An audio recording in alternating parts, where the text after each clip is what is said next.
Hello, beautiful people. Welcome back to Into Prosperity. I am Adriana, the channeler, coach, intuitive reader, whatever you want to call it, of this channel. And today we are focusing on the Emperor. So if you're interested in knowing a little bit more about what the heck does this card mean, stay tuned. Mwah.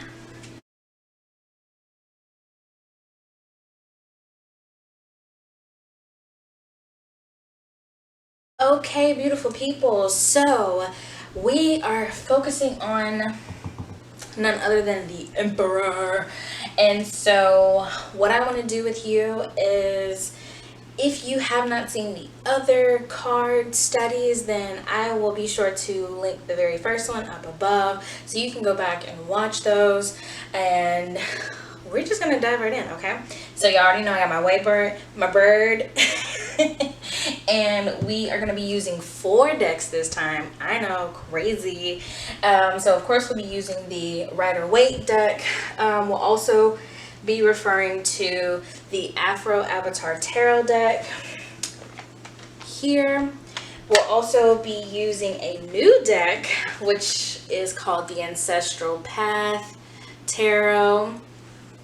And then we will also be using the Shaman Tarot, which is my favorite, probably just because it's my first one, so, you know, I'm a little biased, but it is what it is. I also be referencing a couple of books, and I'll leave all the decks and the books linked below in case you want to check them out and get one for yourself. So, let's get started. Okay, so the Emperor. So last week we talked about the Empress, and now we're talking about her counterpart, the Emperor. And so I'm going to be breaking it down based on just like some elements within the card, and then we'll talk about the overall messages a little bit later in the video. So first, let's get started with the Emperor. It is what? A ruler, a sovereign ruler at that, okay? So we have the Emperor, which is also connected to the number 4. 4 to me, right off of the bat, speaks stability. And the only reason why it speaks stability for me is because I think of a table with 4 legs, and that's literally it. But also we have the 4 directions. We have the north, the south, the east, and the west. We have the 4 seasons. We tend to break up the year based on these 4 elements. Of course, there are more elements, but we tend to gravitate towards the 4 main elements: air, water, fire, and earth. We have the summer, spring, winter, and fall. And so 4 just speaks stability. It also speaks to me in like full cycle. Excuse me. Jesus. And so also 4 speaks to this energy of being divinely connected. So when you have all of this total energy, to me, that just screams like universe, God.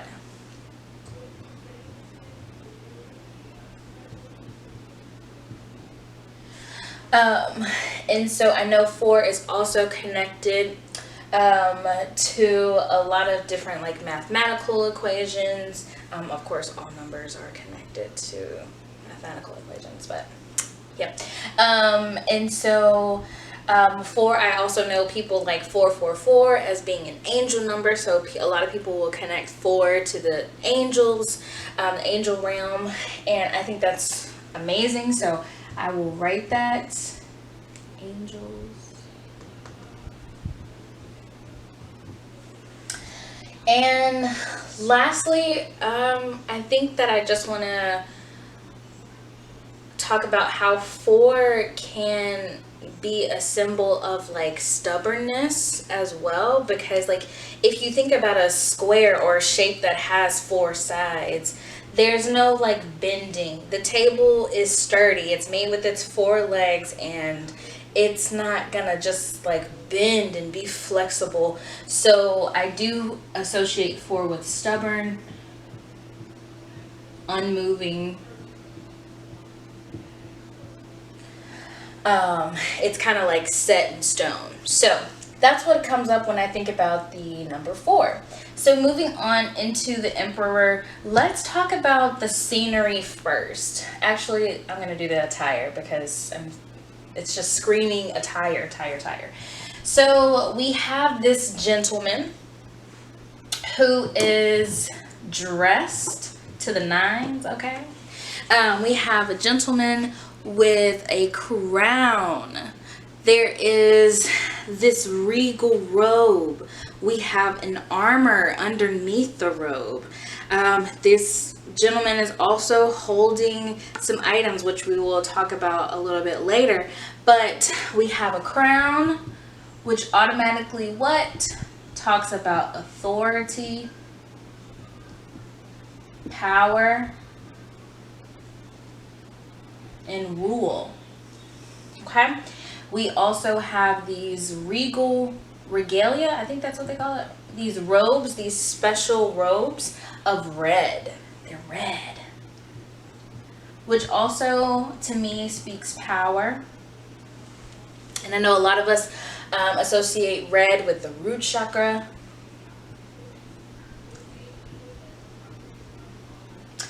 And red also is the color, we have the color of blood. And red being associated with like life force, passion, love.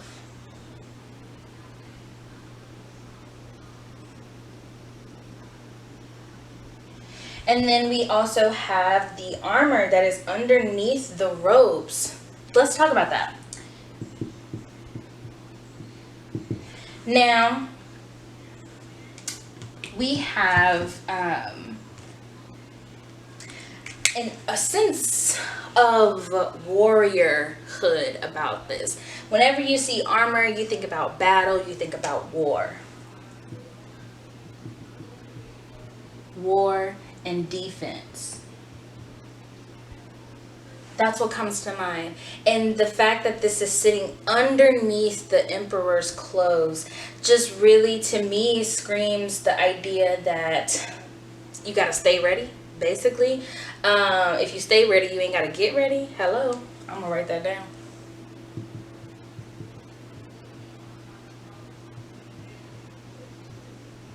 And I know y'all can't read my chicken scratch. I'm really just writing for me. And so this armor also indicating that this emperor is not afraid to get dirty. This emperor, this isn't the sit back on the throne and eat and drink and be merry and play around kind of emperor. This is the kind of emperor who is going in with his squad. The kind of emperor who is not afraid to go into war, into a fight, into battle, into some sort of like negotiation. This is someone who is willing to be a protector. When we think about, you know, like, what are you fighting for? What is he protecting? What is he defending? And so this emperor is giving off that I am a warrior type of energy.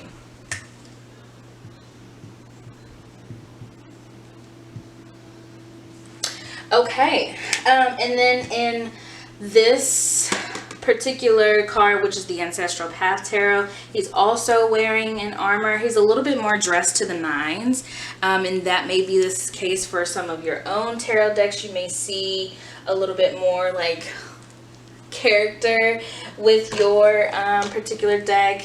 We also have here in the Shaman Tarot, this Emperor, he doesn't have traditional armor, but if you were to look at different like indigenous cultures around the world, armor also isn't all just like shiny metal. There's all different types of armor that different cultures adopt, and one of them being like this different war drum. We have it looks like they're in the cold mountains, and so he's got like this thick fur around him. He's got his legs wrapped up so they're protected just in case he were to fall, or if he were to like trip on something, or has to like kick somebody, or like somebody comes for his legs. His shins are protected as well. Calf muscles are protected. More of those like vulnerable spots in the body are protected by these thicker coats of fur. And so it's his own armor. So you may see something like that, to where it may not be the shiny metal armor, but there is some symbolisms of warrior in your card based on the theme that your deck is centered around. So that's what we have when it comes to the attire and the numbers. So let's talk about the scenery. We have this gentleman who is sitting there on this throne, and there tend to be some sort of mountains in the background. So we have mountains and a throne. And there may also be some sort of like house or like a palace in some other decks as well. So with mountains are one of my favorite places to be. I moved from New Orleans to the mountains. I love it here. And to me, mountains indicate strength and endurance.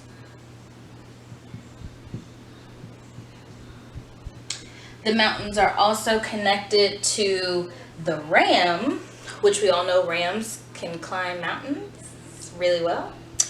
And so in this book called The Secrets of the Waitsmith Tarot, he often refers to the mountains being another indicator of just how far the emperor is willing to go, how high they're willing to climb, the obstacles they're willing to go over to get to the destination, to reach the goal, to get that thing.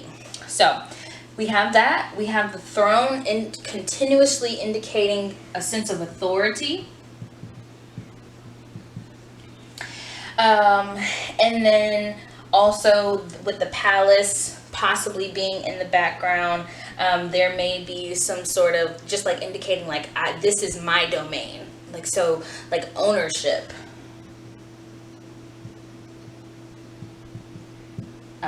A sense of place in a kingdom, or yeah. Okay, so that's what we have going with our scenery.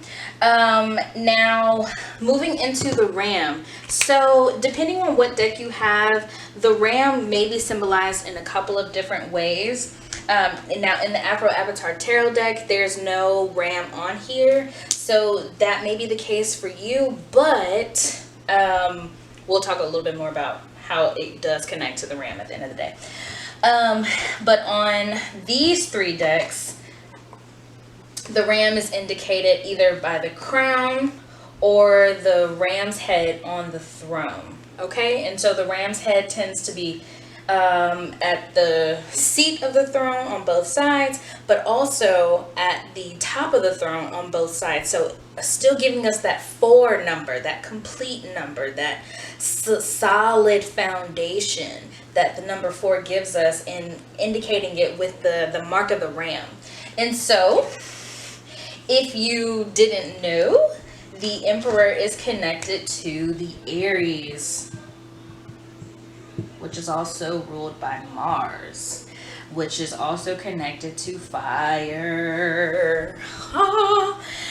So I am an Aries sun, also Aries Venus.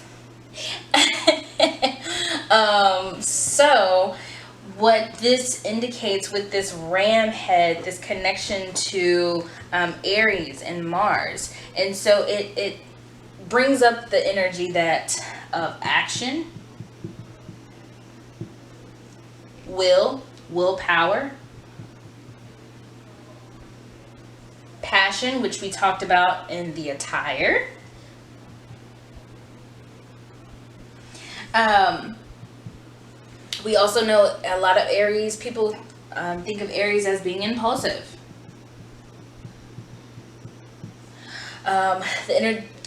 The planet of Mars is also connected to the god of war. So we have this war theme that is being just like screaming from the Emperor card. And so that brings me to another point in that the Emperor can sometimes show up as this destructive energy. Or it can be really helpful energy. Okay? And I think that it's really beautiful that we have the Emperor representing that balance between destruction and healing, because the Emperor could be protecting his people, but by protecting your people, that means you are also fighting someone else. You're fighting the enemy. So you're causing destruction to one while protecting the other. And so I feel like a lot of Aries too struggle with that balance of like, do I burn the world down, or do I warm the world with my light and my passion and fire? And I think that's like one of the main lessons of the element of fire is learning how to control your own power.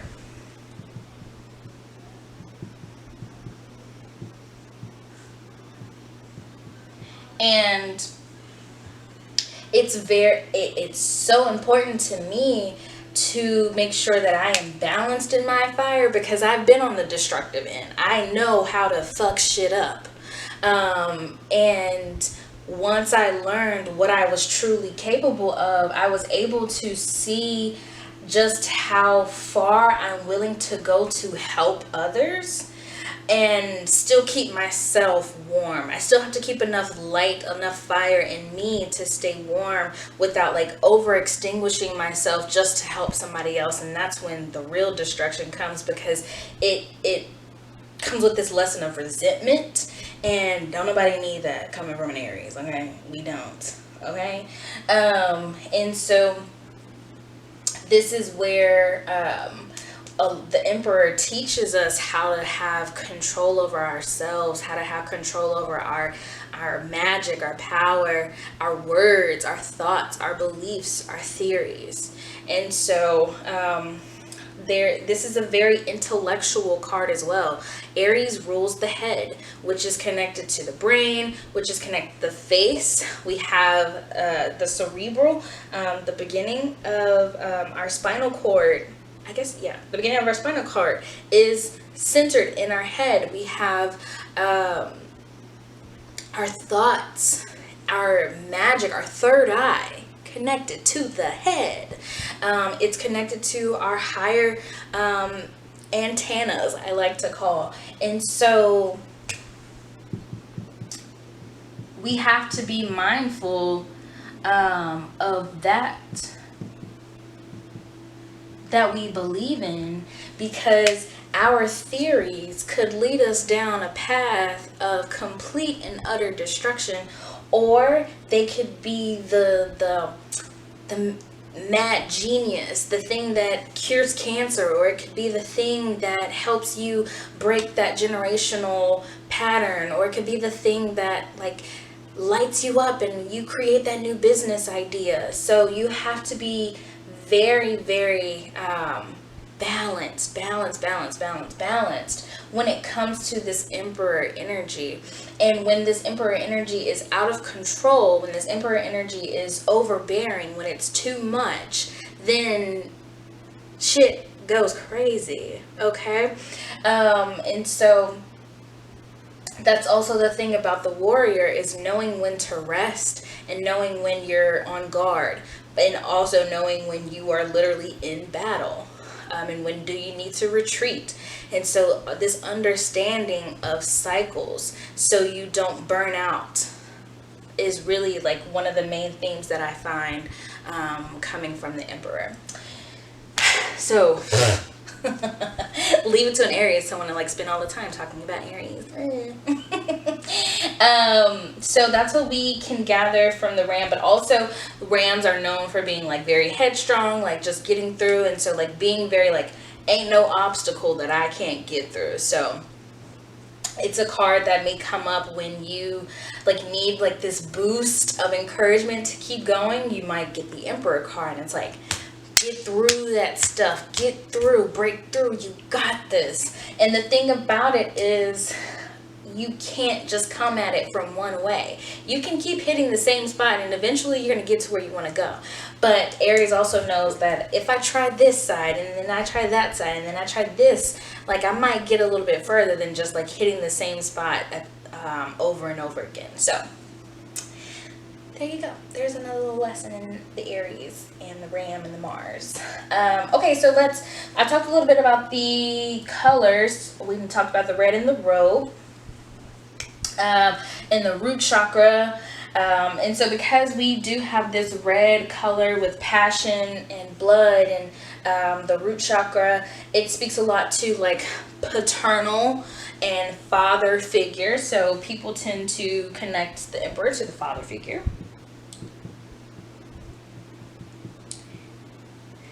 And also a lot of daddy issues tend to come up if in the Emperor. So, you know, take that as you need to.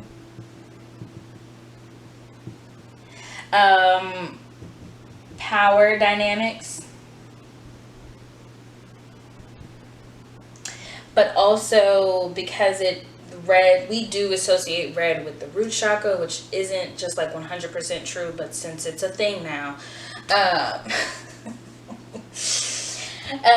we have to pay attention to, this is like the root, your roots, where you come from, how you were raised, who raised you, what influenced you, what are your core beliefs, what is the subconscious beliefs that you have. And so like that core of who you are really has to be nurtured, has to be healed, it has to be uplifted, elevated, and all those things, so that it can be shining in its highest light, and not from a place of like fear and destruction and hatred and violence and all those things like that. So because we have that coming up, that can mean that the Emperor can indicate father issues, daddy issues. It can indicate issues with power and authority, abuse, violence, and addiction, as well as being like stuck and unmotivated.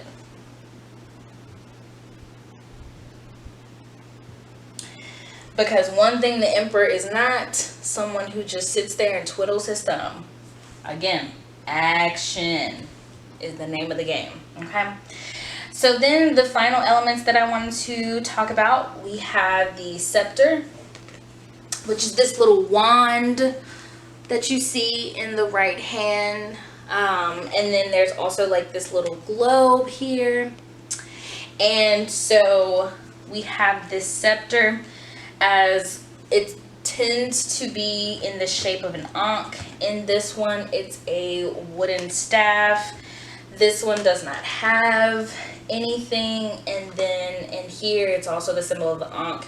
And there is a eagle sitting on top of the ankh. So we love the symbol of the eagle here. That sharp eye, that focused energy. So the scepter is in the shape of the ankh, which I believe the ankh was in another card. And the ankh was the ankh in the Magician? And so the ankh is also the Egyptian symbol of life. And the fact that he's holding it in his right hand, we know the right hand is symbolic for like promises and what you're protecting and what, you know, like what you rule over. So we have the right hand and the symbol of life, so indicating that the Emperor is ruling over life. And then we have the globe.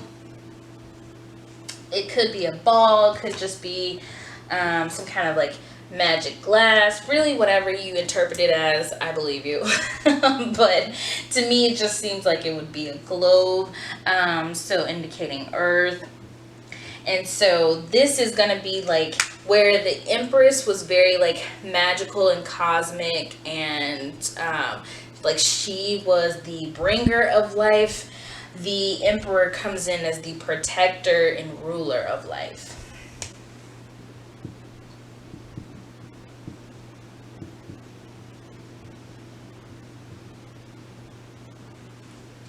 So the Empress cultivates it, brings in, makes life, and the Emperor is basically the shepherd, which I have seen that interpretation on a few different tarot decks. The Emperor is the shepherd. So that means that, you know, I kind of got to do what I got to do in order to make sure my people is good. Okay, so again, action, willpower, destruction, which also means that, you know, like there's this saying that like a witch who can't hex can't heal. And so I strongly believe in that. And you know, it makes me think about how we need the Emperor. We need this, like, we can't get rid of chaos. We can't get rid of destruction. We need that balance so that we can be like total, we can be complete, we can be whole. And so the Emperor comes in with his like assertiveness, his aggressiveness, that like get it done kind of energy, and we need that in order to have order. We need it in order to be protective, to be protected, to be to stand in our own power. Standing in your own power means setting boundaries, and setting boundaries means saying no, telling someone that's not okay, letting people and things and events and places know that you have no governance over this vessel here. And so we need the Emperor to teach us these lessons of standing in your own power and being true to who you are, being an authority over your own freaking life, and letting us know that it's okay if you have to cut motherfuckers off in order to get where you need to go, because at the end of the day, like, this is your life to live, and sometimes that means that you can't take everybody with you. Some people gonna get left behind because they just weren't ready, or they weren't in the same place, or maybe they need to go a different direction, and that's okay too. And this like drive and this power and this, you know, like passion for life just screams from that Aries energy, being the first of the zodiac, being the one who introduces us into the world and says like, ha, I'm here, let's go, you know, like, what's up, how are we gonna do this? So we have that excitement that Aries brings with it, and sometimes Aries can, you know, like that impulsivity, but I also think it's just like clumsiness, and the ability to just like test shit out and see if it works, but doing it in a very calculated way, because again, that rules, you know, Aries and Mars is the ruler of the head. And so it's a very intellectual, so it's a card that's going to be very observant of what's going on, of how things are moving, and how the relationships between things exist, so that they can use that to the best of their ability and not just do it on no sloppy little level. So that was a mouthful. So my question for you is, in what ways can you be an emperor in your own life? In what ways can you be an emperor in your own life? Be sure to leave me some comments. Let me know what the Emperor means to you. What does your card say about the Emperor? What does your spirit say about the Emperor? And how you connect to this card. I can't wait to read your responses. Remember, see a question, answer a question, leave a question. All right? Sending y'all my love. Bye.